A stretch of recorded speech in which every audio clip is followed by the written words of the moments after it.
가장 기본인 기도가 어떤 것인지 올바로 알고 적용하는, 예수님이 직접 알려주신 기도를 우리 기도 생활에 적용하는 교회 성도님들이 되시기 바라면서 말씀을 전해드리겠습니다. 먼저 오늘 본문 9절을 보시면요, 예수님께서는 그러므로 너희는 이렇게 기도하여라 하시면서 기도를 직접 가르쳐 주십니다. 예수님께서 직접 기도를 가르쳐 주신 원인을 보면요, 오늘 본문 5절에 나와 있죠. 너희는 기도할 때 위선자들처럼 하지 말아라. 그들은 사람들에게 보이려고 회당과 큰 길 모퉁이에 서서 기도하기를 좋아한다. 내가 진정으로 너희에게 말한다. 그들은 자기네 상을 이미 다 받았다. 예수님 당시 바리새인들은 사람들이 많이 모여있는 곳, 회당이나 큰 길거리 모퉁이나 입구에서 기도하는 경우가 많았습니다. 사람들이 많이 모인 곳에서 기도하는 게 잘못된 건 아니죠. 그런 장소에서 기도하는 게 잘못됐다는 게 아니라 기도하는 사람과 목적이 잘못됐다고 말씀하십니다. 예수님은 그들을 위선자라고 지적하셨습니다. 겉으로는 착한 척하고 도덕적인 척하지만 실제로는 그렇지 않은 사람들이라는 말씀이죠. 그런 위선자들이 하는 기도가 하나님께 드리는 기도가 아니라 사람들에게 보이려는 기도라는 말씀이에요. 사람들에게 경건한 척, 거룩한 척, 열심히 신앙생활하는 척 하고 있는 거죠. 예수님은 이런 기도에 대해 경고하십니다. 그들은 자기네 상을 이미 다 받았다. 사람들에게 경건한 척, 신앙심 좋은 척 인정받을지는 몰라도 하나님 앞에서는 아무 상이 없다는 거예요. 그런데 하나님께 상을 못 받는 것에서 그치는 것이 아니라 이런 기도는 오히려 위험한 기도가 될 수도 있습니다. 누가복음 18장 11절에서 14절 말씀을 보시면요, 바리새파 사람은 서서 혼잣말로 이렇게 기도하였다. 하나님 감사합니다. 나는 남의 것을 빼앗는 자나 불의한 자나 간음하는 자와 같은 다른 사람들과 같지 않으며 더구나 이 세리와는 같지 않습니다. 나는 일에 2번씩 금식하고 내 모든 소득의 11조를 바칩니다. 그런데 세리는 멀찍이 서서 하늘을 우러러볼 엄두도 못 내고 가슴을 치며 아 하나님 이 죄인에게 자비를 베풀어 주십시오 하고 말하였다. 내가 너희에게 말한다. 의롭다고 인정을 받고서 자기 집으로 내려간 사람은 저 바리새파 사람이 아니라 이 세리다. 누구든지 자기를 높이는 사람은 낮아지고 자기를 낮추는 사람은 높아질 것이다. 아멘. 11절 한번 다시 보여주시겠어요? 기도 내용을 한번 보십시오. 이 바리새파의 기도는 자기는 다른 사람과 근본적으로 다르다는 기도죠. 자기 자랑, 자기 과시, 자기 의로 가득 차 있습니다. 12절도 보여주시겠어요? 또 12절의 내용은 자기가 행하는 기도를 자랑하고 있습니다. 기도 속에 하나님의 은혜를 찬양하고 그의 은혜에 감사하면서 죄의 용서를 구하는 내용이 전혀 없죠.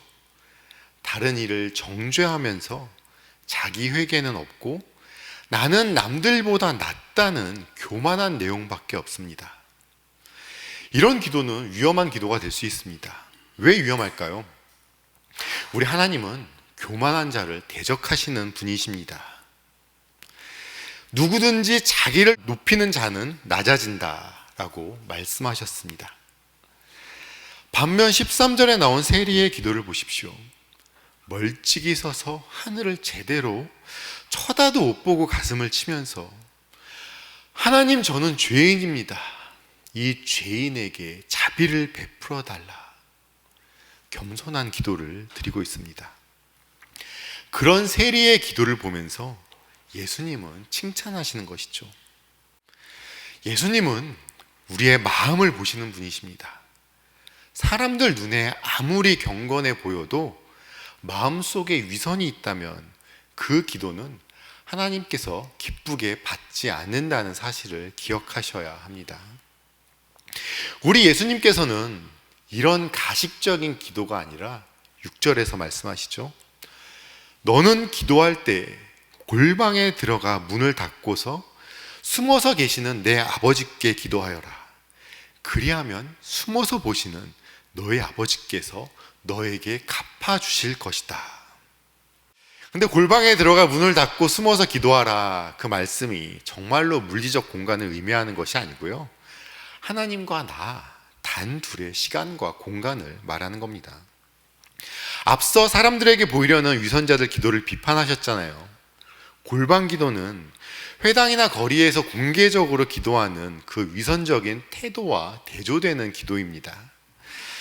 사람들에게 보이려는 의도가 없이 하나님과 개인적으로 소통하는 기도 방식을 의미하는 것이죠. 이렇게 하나님과 나 둘만의 기도는 하나님과의 관계 중심적인 기도입니다. 아무도 보지 않아도 하나님은 보고 계시고 하나님은 내 말을 듣고 계십니다. 나와 하나님만의 시간이에요. 그리고 단둘만의 시간이다 보니까 더 진실한 기도가 나올 수 있겠죠. 사람들에게 보이기 위한 위선이 아니라 내 모습 그대로 하나님 앞에 설 수가 있습니다. 이렇게 사람들 시선을 신경 쓰지 않고 기도를 하면 하나님에게 더욱 내 속마음을 터놓을 수 있게 되고 하나님과 깊은 교제가 가능해지는 것이죠. 우리 하나님은 은밀한 중에 보고 계시는 아버지이십니다. 은밀한 곳에서 우리를 기다리고 계십니다. 이렇듯 골방 기도의 핵심은 장소가 아니라 우리의 태도에 있는 것이고 하나님께 집중하고 진실하게 기도하는 것이 중요하다는 말씀이에요. 하나님과 나만이 은밀한 시간을 가질 수 있는 그 골방이 있으신가요?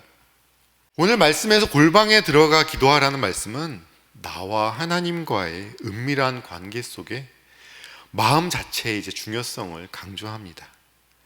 그런데 정말로 골방 기도 해보시면 도움이 되기도 해요. 금식 기도와 비슷하게 세상의 관심사를 끊고 하나님께만 집중하는 데 도움이 되고요.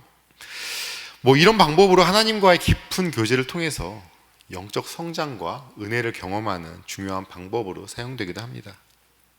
금식 기도 하듯이 정말로 혼자 골방에 들어가셔서 기도해 보시는 것도 많은 도움이 되시니까 너무 문자적으로 제안하시거나 아니면 또는 너무 의미적으로 제안하지 마시고 중요한 건 우리의 마음임을 기억하시면서 하나님께 나아가십시오. 그리고 진정한 기도는 단순합니다. 본문 7절 말씀을 보십시오. 너희는 기도할 때 이방 사람들처럼 빈말을 되풀이하지 말아라. 그들은 말을 많이 하여야만 들어주시는 줄로 생각한다. 그런데 반복해서 기도한다고 해서 모두 나쁜 것은 아닙니다. 예수님도 겟세마네 동산에서 3번 기도하셨고요.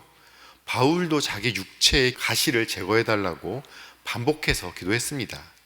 이런 반복적인 기도를 말씀하시는 게 아니라 당시 이방인들의 기도 모습을 보면 그들은 같은 말을 반복하고 중언부언하면서 말을 많이 해야지 자기들의 신이 들어준다고 생각을 했어요. 위선자들의 기도가 왜 그렇게 기도를 하겠습니까? 다른 사람들의 주의를 끌기 위한 기도잖아요. 이런 이방인의 기도는 나의 노력을 통해서 하나님의 주의를 끌고 하나님을 감동시키려는 기도를 말하는 겁니다.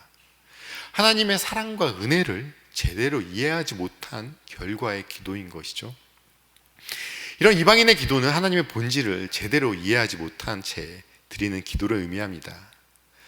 그러나 예수님께서 말씀하시는 기도는 말기술도 반복기술도 억지로 하나님의 주의를 끌려는 기도가 아니라 하나님과 우리 사이의 관계 언어입니다. 사랑하는 아버지와 자녀 사이의 대화인 것이죠. 어린아이들이 부모님한테 말할 때를 한번 생각해 보십시오. 아이는 말 잘하려고 애쓰지 않습니다. 아이들이 부모한테 말하면서 육하원칙 지키고 문법 맞춰가면서 이야기하나요? 아니잖아요. 부모를 향한 마음을 단순하게 표현을 하죠. 우리의 기도도 마찬가지입니다. 예수님은 우리가 말을 잘하나 못하나 들으시는 게 아니라 우리의 진심을 들으시는 것이고, 때로는 말할 수 없는 깊은 탄식도 성령님께서 우리 기도를 도와주시면서 그 기도를 하나님은 들어주십니다. 내 안에 성령님이 계시면 수식어가 잔뜩 달린 화려한 기도가 아니라 그저 하나님 앞에서 말없이 울기만 해도 그게 기도가 되는 겁니다. 그리고 마지막으로 8절을 보시면요, 그러므로 그들을 본받지 말아라. 하나님 너희 아버지께서는 너희가 구하기 전에 너희에게 필요한 것이 무엇인지를 알고 계신다. 여기에 우리가 반드시 알고 평생 기억해야 할 중요한 진리가 있습니다. 하나님께서는 우리가 구하기 전에 우리가 필요한 것을 이미 알고 계신다는 겁니다. 그러면 아니 우리한테 필요한 걸 다 아시는데 우리가 굳이 기도를 할 필요가 있나요? 이런 질문을 하실 수도 있겠죠. 이건 우리가 기도에 대해서 편견을 갖고 있어서 그런 거예요. 기도는 우리가 필요한 것을 하나님께 알려드리는 게 아닙니다. 기도는 내가 필요한 게 뭐뭐뭐 있다고 하나님께 내가 원하는 리스트나 정보 제공하는 게 아닙니다. 기도는 하나님과 나 사이에 관계의 표현이고 믿음의 선언이자 친밀한 대화인 겁니다. 그래서 예수님께서 가르쳐 주신 기도의 첫 번째 단어가 아버지입니다. 하늘에 계신 우리 아버지, 이 한마디에 얼마나 깊은 뜻이 담겨 있는지 아시나요? 구약시대에는 하나님을 아버지라고 못 불렀습니다. 하지만 예수님께서 우리에게 하나님을 아버지라고 부르라고 가르쳐 주시는 겁니다. 이건 두려움이 아니라 사랑의 관계를 의미합니다. 이게 바로 복음이죠. 우리는 예수님 십자가의 죽음과 부활로 말미암아 하나님의 자녀가 되었습니다. 더 이상 하나님은 두려움의 대상이 아니라 아버지입니다. 우리가 담대히 하나님 앞에 나가 아버지라고 부를 수 있게 된 것입니다. 기도는 공식이 아니라 하나님과의 대화입니다. 진정한 소통입니다. 예수님께서 가르쳐 주신 주기도문이 단순히 외우는 기도가 아니라는 거예요. 기도가 무엇인지, 어떻게 해야 하는지, 어떤 마음으로 드려야 하는지를 그것을 보여주는 기도의 본보기이자 우리 하나님과 살아있는 관계입니다. 형식적인 기도가 아니라 진심을 담아 기도하셔야 하는 겁니다. 하나님은 우리의 마음을 보십니다. 단 한마디의 기도를 하시더라도 진심을 담아 기도하십시오. 예수님과 매일 단 10분이라도 은밀한 기도 시간을 가지십시오. 정말로 옷장이나 골방에 들어가셔서 기도하셔도 좋습니다.